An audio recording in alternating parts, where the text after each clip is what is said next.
Welcome to High Daily Military News. This is the place to update military developments, global strategy, and the power of modern weapons. Here we analyze and reflect together. Each question from the audience is not just curiosity, but a door opening to the truth behind the guns, the bullets, and the military tactics that changed history. A place where we examine and think deeply about power, war, and peace in a turbulent world. Note, the analysis in this video is from a personal perspective.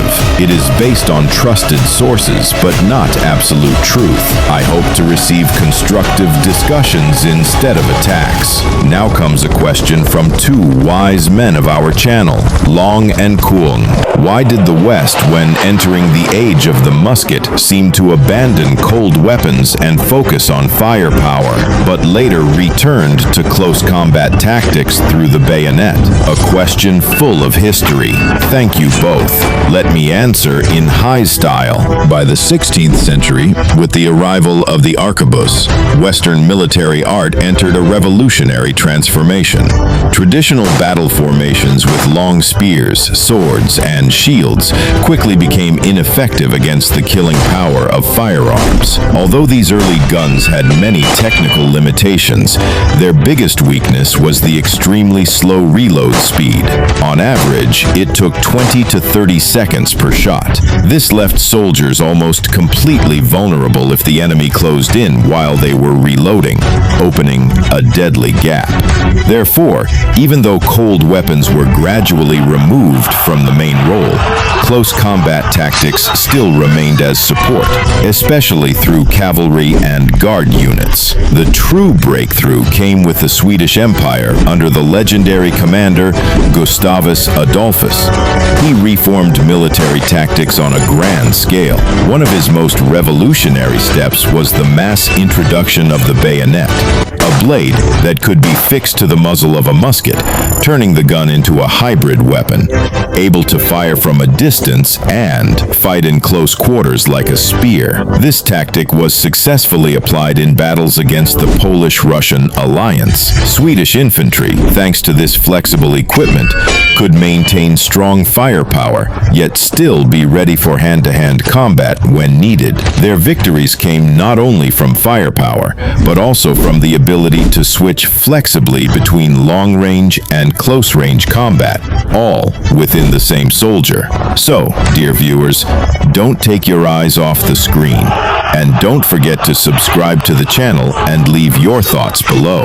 At 4:42 a.m., August 12, 2025, more than 300 Sinaloa gunmen, accompanied by a convoy of heavily armored vehicles and 6 containers of fentanyl, crossed the Mexico-U.S. border straight into the Sonoran Desert. This was not just an incursion, it was a declaration of war, a bold strike at the sovereignty and pride of the United States, right on its own soil. The cartel thought they could slip past radar, crush border patrol, and retreat before dawn. But what happened next was not a chase. It was an annihilation campaign, where every grain of sand was ready, every signal intercepted, and every step led only to destruction. This is the story of how the U.S. military erased an entire cartel force in the middle of the desert. The southern Arizona sky was pitch black, no moon, no stars, no patrol aircraft along the Sonora frontier. Less than 2 kilometers from the Mexican border, a massive convoy rolled silently down a trail once used for drug smuggling, now widened into a temporary tactical invasion route. No warning, no radio chatter, only the low rumble of diesel engines in silent mode and the faint sweep of infrared lights scanning the road ahead. At the front, 3 armored command vehicles, 24 modified SUVs with heavy machine guns, 4 armored vehicles carrying mobile air defense systems, and 6 refrigerated containers holding more than 2.7 tons of pure fentanyl. In enough to kill 200 million people. Inside rode over 300 gunmen armed with M4 carbines, PKM machine guns, M203 grenade launchers, FN-6 shoulder-fired missiles, and 16 mini-suicide drones. But not only Sinaloa soldiers, there were Colombian mercenaries, ex-special forces, part-time artillery, and electronic warfare technicians. All were part of a secret force rebuilt under the name Ghost Unit, specializing in cross-border operations beyond the control of the Mexican government. But why? Why would the cartel risk so much? Why would an organization known for hiding in the shadows dare to mobilize a large armed force and march straight into the United States? The answer began 2 weeks earlier, on July 29, 2025, when the DEA and Mexican military raided a major Sinaloa hub in Sonora. They seized 40 tons of cash and captured 17 fentanyl technicians, including the son of a senior commander. This blow crippled the cartel financially and shattered their secret deal with Mexican authorities. Sinaloa thought they had protection in government, but in truth, they were betrayed. In retaliation, they crossed into the U.S., destroyed Border Checkpoint 13 in Arizona, tried to reclaim a new fentanyl route near the rugged Kahlua Mountains, and sent a bloody message to Washington and Mexico. We are not easy to destroy. At 4:40 a.m., Salvador, the cartel commander, tried to issue his last order: break the encirclement. But he did not know that the command had already been intercepted by U.S. Special Forces and turned into a trigger signal for Phase 2 of the operation. At 4:52 a.m., while smoke still hung over the front of the fentanyl convoy, a second wave of destruction swept silently across the battlefield. Not with artillery, not with missiles, but with numbers, signals, and silent lines of code that erased everything. The cartel commanders had never faced such an enemy. Operational electronic warfare at the campaign level, launched by the 3rd Battalion of the 75th War Brigade, in coordination with the NSA and DIA signal intelligence units. Once the Ripper X system was activated from the underground command center in Tucson, the battlefield instantly became a maze of radio waves. Satellite signals were spoofed. GPS jammed at the micro level. Cartel radios began to broadcast false messages. Unit Alpha believed they were west of their original position, but in reality, they had drifted 800 meters east. A logistics team retreated along what they thought were safe coordinates, only to drive straight into a minefield. Meanwhile, U.S. Special Forces were exploiting live audio data, every call decoded, every voice filtered and identified.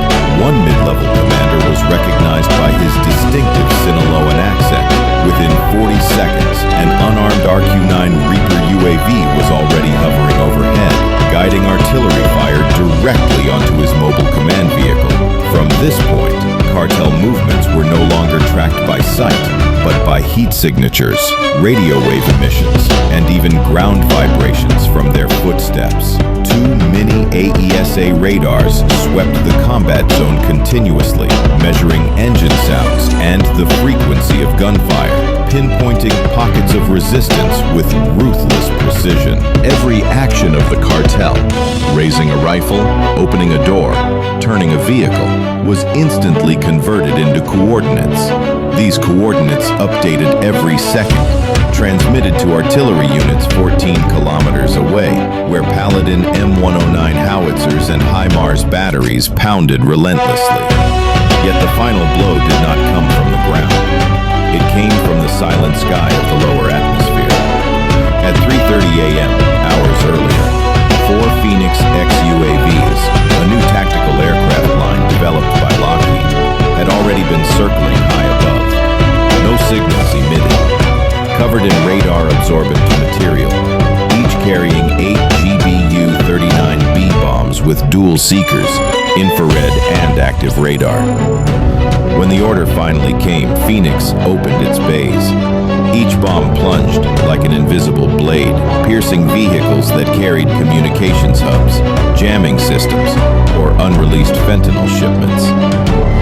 less than 70 seconds, the entire center of the convoy was flattened, without a single UAV sound detected. Meanwhile, at the southwestern flank, the cartel's last escape route, 4 desperate vehicles rushed toward the Yuma Mountains, guided by what they thought was a backup GPS signal. They had no idea the signal was fake, transmitted by an MWK-11 simulator hidden along Highway 85. They drove straight into a death trap. 3 minutes later, all 4 vehicles were destroyed from above by MQ-600 UAVs. Each warhead smashed through the windshield, detonating in the cabin. All of this unfolded while U.S. Special Forces remained hidden. Not a single soldier left their position. Not a single footprint marked the sand. Only fire, smoke, and a digital display in the command center showing the results. 314 cartel targets neutralized. At 5:03 a.m., just 21 minutes after the first salvo, the electronic warfare system locked down Operation Alpha 2, blocking satellite signals and jamming voice frequencies across the 300 to 900 megahertz range. All remaining cartel units were now completely cut off. No maps, no command, no calls for help. One gunman screamed into his radio, "Does anyone hear me?" Only static replied. Seconds later, a violent explosion tore through the desert night. No response, no survivors, no declaration, no flag. The cartel was destroyed by what they could not see, by data itself. Not because they were outnumbered, not even because America was stronger, but because the cartel had stepped into a battlefield where every grain of sand could listen, every radio wave could be read, and every decision had been predicted months in advance. When they crossed the border, they thought they were hunters, but now they were prey, trapped by an invisible blade, sharpened by intelligence, technology, and deadly. As most of the cartel convoy lay in smoking heaps of twisted steel, a new shadow emerged. From natural rock caves, abandoned border bunkers, and dry riverbeds that had been scouted and secured over the past 3 days, the U.S. Rear Counterattack Force seemed to rise straight out of the earth. They were units of the 82nd Airborne Division, working in coordination with MARSOC and Delta Force, a support force of more than 900 soldiers. They moved in fan-shaped siege formations, each squad of 6 to 10 men, lightly equipped, riding in near-silent vehicles, armed with M4A1 carbines, anti-armor weapons, mobile jamming devices, digital night vision goggles, and pocket-sized reconnaissance UAVs. For 40 hours, they had been waiting, their bodies coated in red desert dust, breathing steady, heartbeats calm. Their mission was not to strike first, but to wait. Wait until the cartel had no escape, and that moment had come. When the last cartel vehicles tried to retreat south, thinking the land ahead was open, they drove straight into the third blade of the multi-layered ambush. From 400 meters above, UAVs with infrared cameras tracked every survivor. The feed streamed instantly to sniper teams, and then the invisible rain of bullets began. Each 5-round burst tore into chests and skulls. The remaining gunmen fired blindly into the night, screaming into static-filled radios. Orders dissolved into chaos, echoing hopelessly across abandoned outposts. Then, on the thermal screens, a high-value target appeared, a camouflaged armored command vehicle. Inside were 3 Sinaloa operatives, frantically trying to connect to a military satellite, hoping to call across the border. Confirmation came swiftly. Victor El Lobo Cadenas, the man running the entire fentanyl distribution network in the U.S. Southwest. A $10 million bounty on his head, known by one name, the Grim Reaper of Cities. When the UAV locked onto his vehicle, the first shot shredded its front wheel and flipped it over. 12 minutes later, U.S. forces closed in. The escort team was eliminated, and El Lobo was captured alive, along with 2 encrypted SSDs containing distribution maps and smuggling smuggling routes for Phoenix, Los Angeles, and Dallas. The drives also revealed lists of temporary safe houses and 7 Mexican officials suspected of shielding cartel operations. At 5:41 a.m., just over an hour after the first shot, the siege was sealed. No one escaped. Those who tried to run were captured or cut down. Some threw down their weapons and surrendered. Others played dead, but UAV heart rate sensors exposed their deception. Not a single U.S. soldier was lost. Not a single stray round fired. It all unfolded like a symphony of destruction.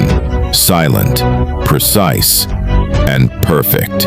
In just 93 minutes, the entire Sinaloa strike force, over 300 gunmen, 46 armored vehicles, 6 fentanyl containers, and 3 regional commanders, was annihilated in an operation unprecedented on American soil. No piece of advice in this world is strong enough to awaken someone. Only experiences deep enough can truly enlighten a person. What is the purpose of life? Perhaps it is to discover it for ourselves after many stumbles.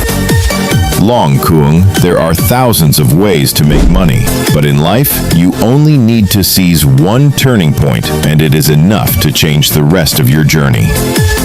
A piece of advice I always remember: if you are feeling pressure and overwhelmed, that is actually a good sign. It means you are pushing yourself beyond your limits, challenging yourself with new things. If right now you want to live a life greater than those in your family, then accept this truth. No one will believe you. No one will understand you. They have never done it themselves. You are telling them you will do something they never even dared to imagine. Why won't they support you? Because to them, it sounds insane. But you know what? Normal is poverty. Crazy is wealth. Do not expect support until you succeed. When that day comes, they will no longer ask why. They will ask, how did you do it? Kung. Different thinking will lead people to different lives, even if they start from the very same point. Your ability defines your world. When you are truly capable, you will see that life is fair. Do not think that success only lies at the finish line. Do not think you must have a lot of money before you begin doing things that bring happiness. In truth, happiness appears along the journey itself as you pursue it. Look at your own hands. Whether white or black, everything in life can be right or wrong. What do you think of such operations, where cartels are eradicated with absolute precision? I am Hai, a man who loves world news, though not from a professional background. But I believe sincerity and a passion for learning can connect all of us who care about global strategy and military affairs. Your support is my greatest motivation to keep the fire burning. See you in the next video. Thank you, and goodbye.